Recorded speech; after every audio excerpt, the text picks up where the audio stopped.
Assalamualaikum warahmatullahi wabarakatuh. Jumpa lagi dengan saya di channel YouTube Isram Law. Oke teman-teman, apa kabar semua? Semoga yang sedang menyaksikan video ini selalu dalam lindungan Tuhan yang Maha Kuasa. Amin. Dan yang tak kalah penting, semoga teman-teman, Bapak Ibu semua dalam kondisi sehat walafiat. Oke, topik pembahasan kali ini saya akan membahas tentang perkawinan siri. Nah, ada yang bertanya kepada saya, apa dampak atau resiko hukum apabila melangsungkan perkawinan siri? Nah, ini dampaknya akan terjadi di kemudian hari ya, bukan ketika itu, tapi beberapa atau di kemudian hari. Nah, oke. Sebelum saya melanjutkan pembahasan ini ya, teman-teman jangan lupa share dan subscribe channel video ini agar tidak ketinggalan informasi-informasi tentang seputar dunia hukum dari saya. Oke, baik. Teman-teman, sering kita menyaksikan gejala sosial atau fenomena sosial beberapa orang atau siapapun itu ya telah melangsungkan perkawinan siri. Nah, perkawinan ini mungkin ya, ada beberapa faktor yang melatar belakanginya. Mungkin karena salah satunya ada desakan dari pihak-pihak tertentu, dan juga ada faktor ekonomi, sosial, dan lain-lain. Nah, perkawinan siri ini juga tak banyak orang mengetahui akan resiko dan dampak yang akan terjadi di kemudian hari apabila telah melangsungkan atau melaksanakan perkawinan siri. Oke, baik teman-teman. Ya, saya akan membahas tentang resiko atau dampak hukum apabila telah terjadi perkawinan siri atau resiko hukum perkawinan siri ya. Oke, baik, saya akan membahas dengan bahasa yang sederhana dan mudah dipahami. Oke.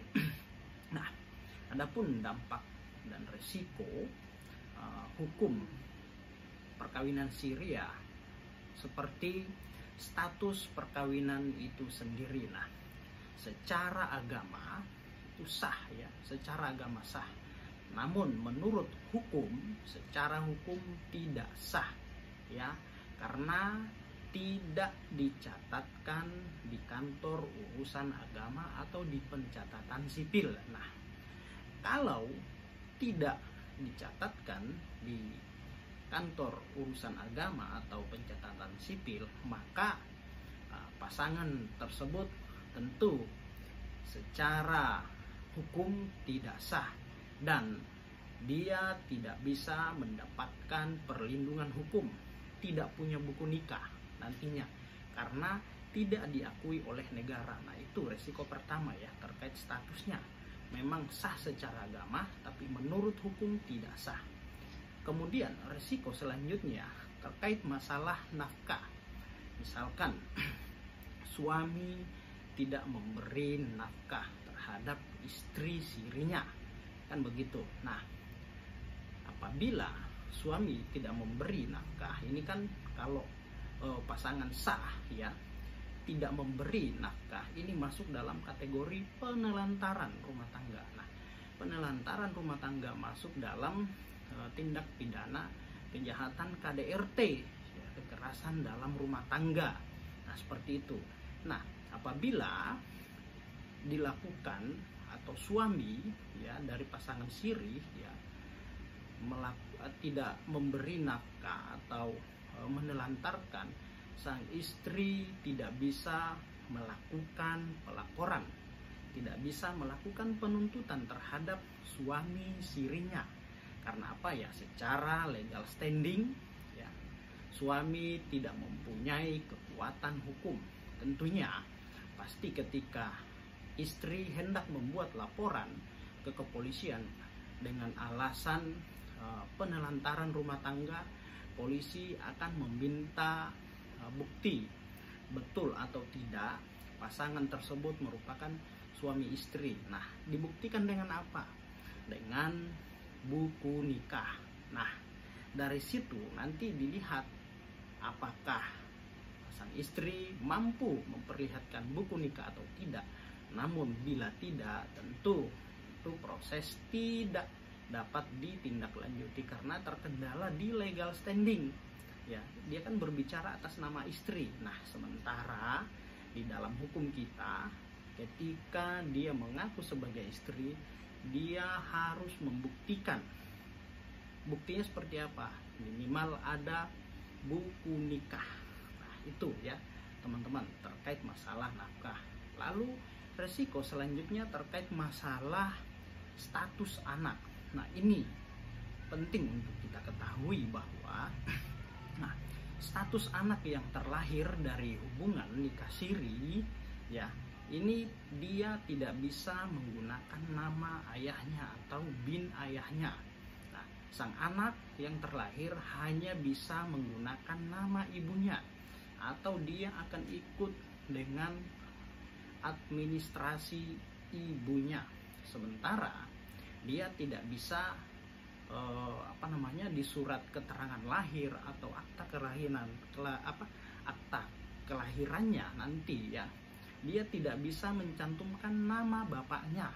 Nah, seperti itu ya teman-teman. Nah, misalkan seperti ini, seorang anak telah lahir dari seorang ibu bernama A, misalkan seperti itu. Nah, apabila ini terjadi, maka akan timbul dampak terhadap si anak nanti atau di kemudian hari.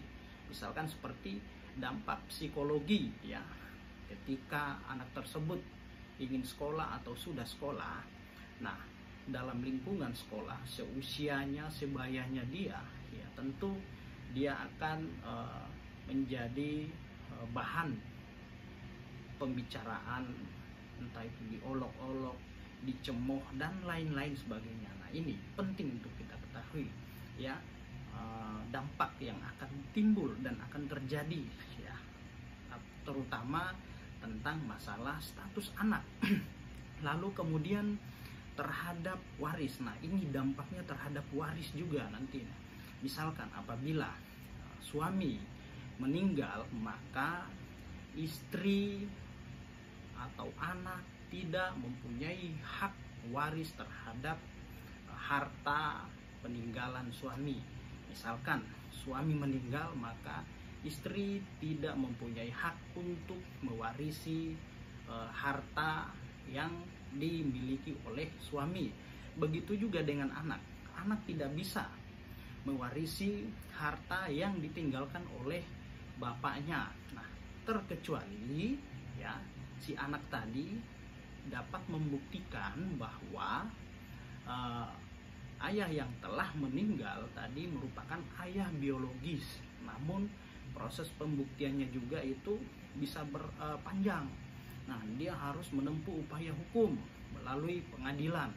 Belum lagi melakukan pembuktian secara ilmiah, misalkan dengan cara tes DNA. Nah, seperti itu ya teman-teman. Nah, lalu kemudian dampak berikutnya adalah pasangan siri ini bisa dilaporkan atas dugaan perbuatan zina. Nah, apabila, ya, pasangan sah mereka mengetahui telah terjadi perkawinan siri, maka bisa saja pasangan sahnya tidak terima atas tindakan dan perlakuan pasangan mereka. Mereka bisa melakukan penuntutan atau pelaporan terhadap pasangan sah mereka, baik itu suami maupun istri, atas dugaan perzinahan. Nah, itu ya teman-teman. Nah, terus kemudian dampak selanjutnya, apabila telah terjadi perceraian, maka perceraian ini tidak bisa dilakukan di pengadilan. Nah, tidak bisa dilakukan di pengadilan. Misalkan suami ingin menceraikan istrinya, maka dia bisa saja mengatakan, saya akan menceraikan kamu. Ya, selesai. Ya, selesai sampai di situ. Tidak ada persoalan. Nah, tidak bisa dilanjutkan ke tahap pengadilan karena tidak tercatat di KUA atau pencatatan sipil, dan bahkan negara juga tidak mengakui hal itu. Nah, ketika terjadi perceraian, ya maka hak-hak terhadap mut'ah, terus kemudian masa iddah juga ya dia tidak memperoleh, tidak mendapatkan hal itu ya teman-teman. Nah, terus kemudian dampak selanjutnya terkait masalah harta bersama atau hak gonogini. Nah, apabila telah terjadi perceraian, maka pasangan suami istri tidak bisa saling mengklaim terhadap harta yang telah mereka beli. Misalkan contoh, suami membeli rumah atau mobil misalkan, terus kemudian istri tidak bisa mengklaim terhadap harta tersebut sebagai harta bersama atau merupakan objek gonogini setelah mereka pisah atau bercerai. Itu tidak bisa dijadikan sebagai objek harta bersama atau harta gonogini. Karena apa ya? Status perkawinan mereka ya adalah statusnya memang sah secara agama, tapi menurut hukum tidak sah. Karena apa? Ya tidak tercatat di kantor urusan agama atau dicatatkan di pencatatan sipil. Artinya negara tidak mengakui perkawinan mereka, namun memang secara agama itu sah dan diakui ya. Itu ya teman-teman. Jadi saran saya ya, agar menikahlah secara resmi ya, secara sah ya, agar mendapat pengakuan dan perlindungan hukum dari negara. Nah, itu teman-teman ya. Jadi semoga teman-teman informasi ini bermanfaat untuk kita semua ya. Itu dampak-dampak atau resiko hukum apabila telah terjadi perkawinan siri ya teman-teman. Jadi ini tolong diperhatikan ya. Karena apa? Akan berdampak terhadap masa depan kita nantinya, masa depan anak yang akan terlahir.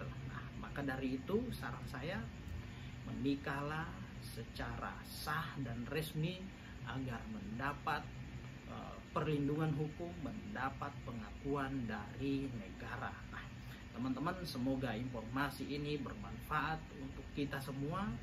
Jangan lupa share, subscribe channel video ini ya. Semoga video ini menjadi referensi bagi teman-teman semua yang khususnya masih mahasiswa ya.